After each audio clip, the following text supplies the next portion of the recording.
আজকে আপনাদের সম্মুখে যে বিষয়টা সম্পর্কে আলোচনা করব সেটা হলো রমজানের 27টি আমল সম্পর্কে। রমজানের 27টি আমল যদি আমরা জেনে আমল করতে পারি তাহলে আমরা সকল রোজাগুলি সঠিকভাবে পালন করতে পারবো ইনশাআল্লাহ। রমজানের 1 নম্বর আমল হলো রমজানের চাঁদ দেখা।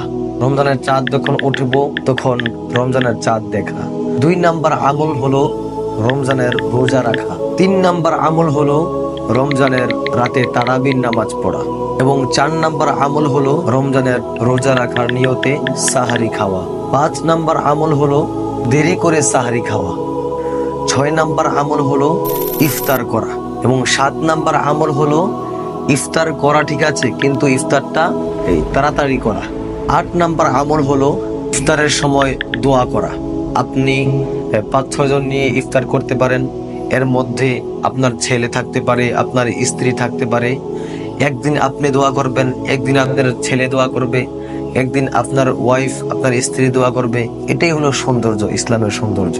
9 নম্বর আমল হলো ইফতার ও সাহারি খাওয়ার আগে খেজুর খাওয়া।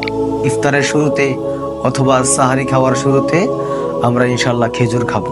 10 নম্বর আমল হলো রোজা অবস্থায় আল্লাহ তাআলার কাছে বেশি বেশি করে দোয়া করা। 11 নম্বর আমল হলো সকল প্রকার গুনাহ থেকে ফিরে আসা, সকল প্রকার গুনাহ বর্জন করা। 12 নম্বর আমল হলো ঝগড়া বিবাদ পরিহার করা। 13 নম্বর আমল হলো মিথ্যা কথা না বলা। 14 নম্বর আমল হলো বেশি বেশি ভালো কাজ করা। 15 নম্বর আমল হলো বেশি বেশি ইস্তেগফার করা, আল্লাহ তাআলার কাছে ক্ষমা চাওয়া, আল্লাহ তাআলার কাছে সাহায্য চাওয়া। 16 নম্বর আমল হলো রমজানে মিসওয়াক করা।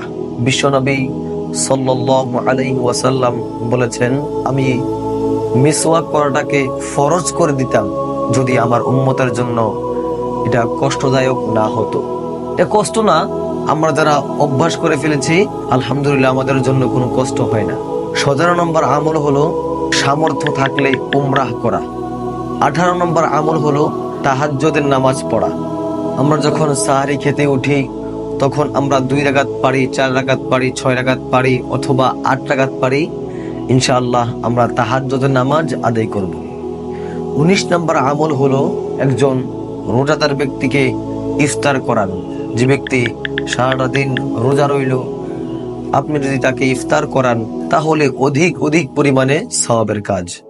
20 নম্বর আমল হলো বেশি বেশি সাদাকা করা। সাদাকা করলে বিপদ আপদ রোগ বিমার এগুলো দূর করেন আল্লাহ তাআলা।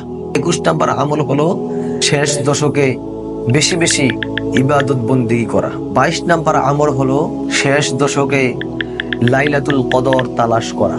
23 নম্বর আমল হলো লাইলাতুল কদরের দোয়া করা। 24 নম্বর আমল হলো বেশি বেশি করে কোরআন তেলাওয়াত করা। 25 নম্বর আমল হলো সাদাকা করা। 26 নম্বর আমল হলো অন্যকে কোরআন তেলাওয়াত করে শোনানো। 27 নম্বর আমল হলো রমজানের শেষ দশকে ইতিকাফ করা। আমরা ইনশাআল্লাহ ইতিকাফ করার চেষ্টা করব শেষ দশকে। আমরা যদি রমজানের এই 27টি আমল করতে পারি ইনশাআল্লাহ আমরা রমজানের সকল রোজাগুলি সঠিকভাবে রাখতে পারবো। আমরা যেন সঠিকভাবে সকল রোজাগুলি রাখতে পারি, আল্লাহ আমাদের সকলকে সেই তৌফিক দান করেন। আল্লাহুম্মা আমিন।